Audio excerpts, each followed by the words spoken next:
This is Autoline Daily, the show dedicated to enthusiasts of the global automotive industry.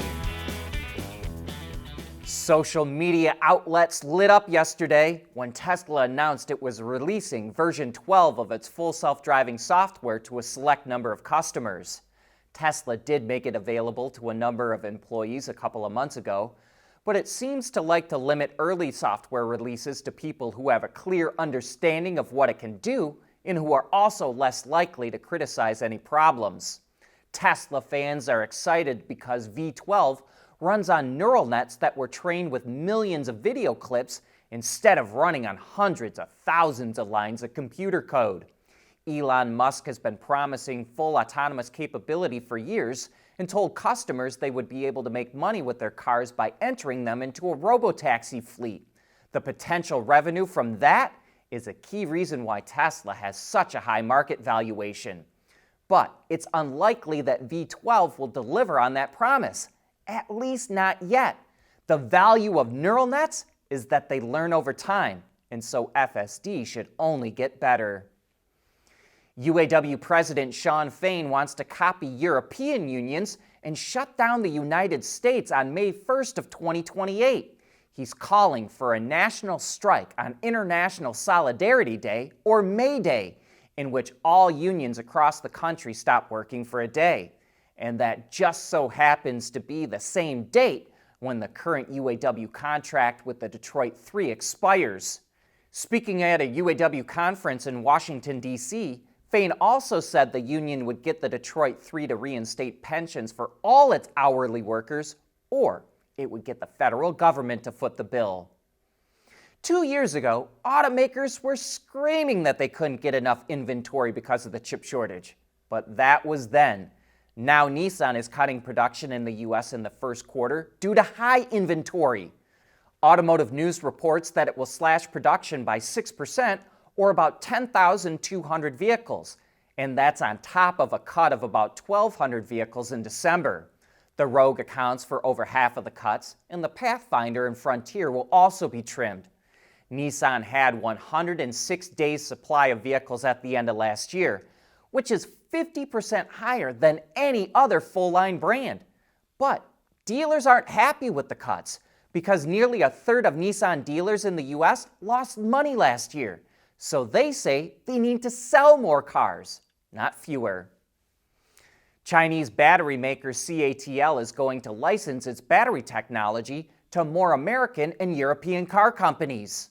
It currently has a partnership with Ford, assisting the automaker in building batteries. The battery maker's chairman says that collaboration is going well, and it wants to offer similar assistance to other companies to help boost battery production. At Teases Automotive Technologies, we combine world-class composite materials expertise with cutting-edge designs because, frankly, there are better ways to lightweight vehicles. So lighten up with Teases Automotive Technologies, the formula for better mobility. 4 years ago, the U.S. Postal Service said it couldn't justify buying electric delivery vans because they were not cost-effective. But as part of its assessment, it assumed that a gallon of gasoline would cost an average of $2.18 over the next 30 years. Last year, it was $3.76 a gallon. Now the USPS is kicking off its EV transition. It opened its first charging station at a sorting and delivery center in Atlanta, Georgia, and revealed new Ford E-Transit delivery vehicles. It says it will install chargers like these at hundreds of sorting and delivery centers this year, and it will have at least 14,000 chargers at 400 locations across the country by the end of the decade. And here's what you can expect to be delivering your mail. The USPS EV delivery fleet will consist of 21,000 commercial off-the-shelf electric delivery vehicles like the E-Transit, but it's only going to buy a little more than 9,000 from Ford. And it will also get 45,000 all-electric versions of the next-generation delivery vehicle made by Oshkosh. But they're not all going to be electric. There will be new ICE versions as well. And drivers will have a lot more room.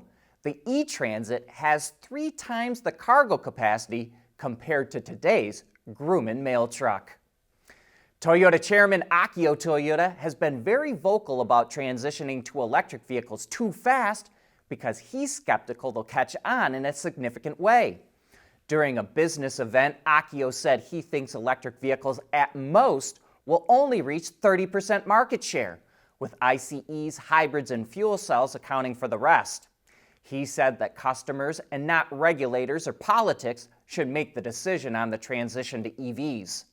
Last year, Toyota CEO Koji Sato said the automaker is aiming to sell 1.5 million EVs a year by 2026 and 3.5 million by 2030, which would be about 30% of Toyota's sales. Yesterday, we ran a story about how legacy automakers are running into software problems because they're going about it all wrong. And here's another example of that. ETAS, a subsidiary of Bosch, uses a tech industry method that allows OEMs and their tiers to develop software together. Called DevOps, they upload everything to the cloud at the end of every day and evaluate it to eliminate bugs. ETAS works with AWS to handle these cloud services. And it says this is the way the tech industry does it, developing software in slices.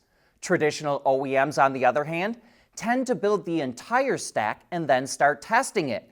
But that's too slow. Besides, ETAS says by putting everything in the cloud, you look at a vehicle from a total system standpoint, not just at individual components or systems. Hyundai and Kia are going to start putting active Aero technology on their EVs to improve performance and range. They're testing an active air skirt that deploys from the bottom of the bumper just in front of the front wheels.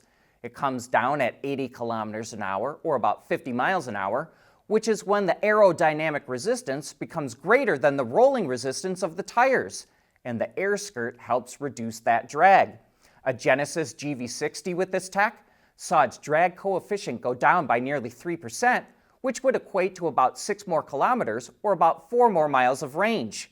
Hyundai Kia say the benefits are even more the bigger the vehicle is, and it can also improve traction and high-speed stability. And one thing I find interesting, active air skirts are not new, but we've mainly only seen them applied to big pickup trucks. And Hyundai Kia say they don't need an air skirt that goes across the entire front bumper because it would actually make the aerodynamics worse since the floor of its EV architecture is entirely flat. It's not a great time to be working in the German auto industry. Suppliers ZF, Bosch, and Continental have all announced thousands of jobs that will be cut over the next couple of years. And VW said last month it would be making big cuts in Germany as well. Suppliers are being hit the hardest because of high upfront costs for new EV programs, as well as weaker than expected EV demand. Buick is going to launch its next generation Enclave this year, and it's showing off a couple of design sketches and a teaser image of the new model. It looks a little more aggressive than today's Enclave and takes inspiration from the Wildcat and Electra EV concepts. We don't have any other details, but Buick thinks the new Enclave will help build on last year's momentum, which saw its sales go up by 61%. Honda recently announced that it's going to build fuel cell versions of the CR-V in the US using the latest fuel cell stack that it's developing with General Motors.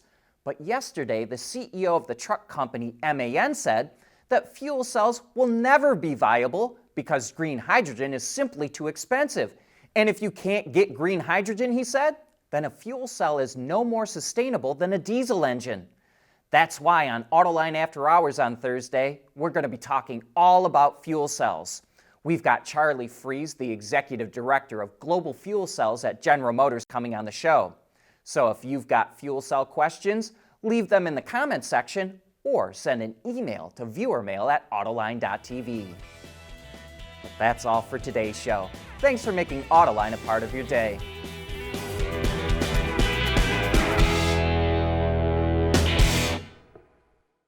Autoline Daily is brought to you by Bridgestone, solutions for your journey, Intrepid Control Systems, over-the-air engineering, boost your game, and by Teases Automotive Technologies, the formula for better mobility.